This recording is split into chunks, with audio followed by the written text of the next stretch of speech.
জানেন ভালো মানুষের মৃত্যু সবসময় আগে কেন হয় আর খারাপ মানুষেরা কেন দীর্ঘদিন বেঁচে থাকেন? শ্রীমদ্ ভগবদ গীতায় শ্রীকৃষ্ণ এই প্রসঙ্গে দারুণ এক উত্তর দিয়েছেন। জানেন কেন ভগবানে বিশ্বাসী ভালো মানুষদের কপালে দুঃখ দুর্দশা এবং অকাল মৃত্যুর যন্ত্রণা লেগেই থাকে? কেন ভালো মানুষেরাই সব থেকে বেশি যন্ত্রণা ভোগ করেন? এর পিছনে ঠিক কি কারণ রয়েছে জানুন।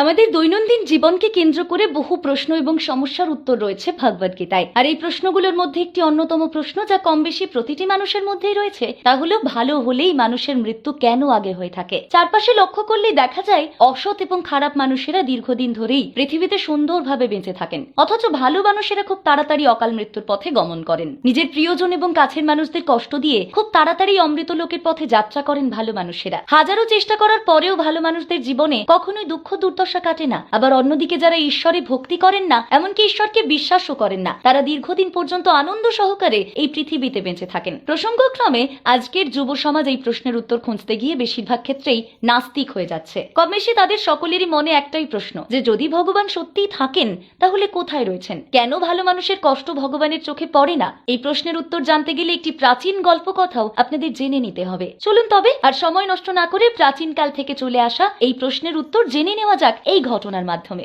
শোনা যায় পুরাণকালে এক মহান ঋষির দুই শিষ্য ছিলেন, যার মধ্যে একজন হলেন পরমেশ্বর ভক্ত। তিনি কোনো কিছু খাবার গ্রহণ করার আগেই সর্বদাই পরমেশ্বরকে অর্পণ করার পরেই তা মুখে তুলতেন। স্নান করে প্রতিদিন শুদ্ধ বস্ত্রে ঈশ্বরকে আরাধনা না করে কোনো কাজই শুরু করতেন না। গুরুর যে কোনো বাক্যকেই সর্বদা বেদ বাক্য রূপে গ্রহণ করত এই শিষ্য। আবার অপরদিকে অন্য আরেকজন শিষ্য ছিলেন সম্পূর্ণ বিপরীত। সর্বদাই কুচিন্তা এবং নানান রকমের খারাপ কাজে সেই শিষ্য নিজেকে যুক্ত রাখত। নিয়মিত মদ্যপান, পরস্ত্রী সঙ্গ এবং মিথ্যে কথা বলা ছিল তার স্বভাব। ঈশ্বরের ভক্তি তো দূর, সর্বদা গুরুর কথাও অমান্য করত এই দ্বিতীয় শিষ্য। একদিন যখন ভালো শিষ্যটি ঈশ্বরের আরাধনা করে পথ দিয়ে বাড়ি ফিরছিলেন, তখন একটি পাথরের সাথে ধাক্কা লেগে তার পা কেটে যায় এবং পায়ের সেই স্থান দিয়ে গল গল করে রক্ত বেরোতে থাকে। অন্যদিকে অপর শিষ্যটি যখন পরস্ত্রী সঙ্গ করে বাড়ি ফিরছিল, তখন সে একটি স্বর্ণ মুদ্রা পায়। এই কথা শুনে ভালো শিষ্যটি অবাক হয়ে যায় এবং নিজের গুরুর কাছে এই বিষয়ে প্রশ্ন করেন। ভালো শিষ্যটি গুরুর কাছে জিজ্ঞাসা করে যে আমি এত ঈশ্বর ভক্তির মধ্যে দিয়ে দিন কাটাই, কখনো কারোর ক্ষতি করি না, অথচ তারপরেও আমার সাথে এমন ঘটনা কেন ঘটলো? যারা সারাদিন কুচিন্তা এবং খারাপ কাজের মাধ্যমে দিন কাটায়, তাদের কোনো ক্ষতিই বা হলো না কেন?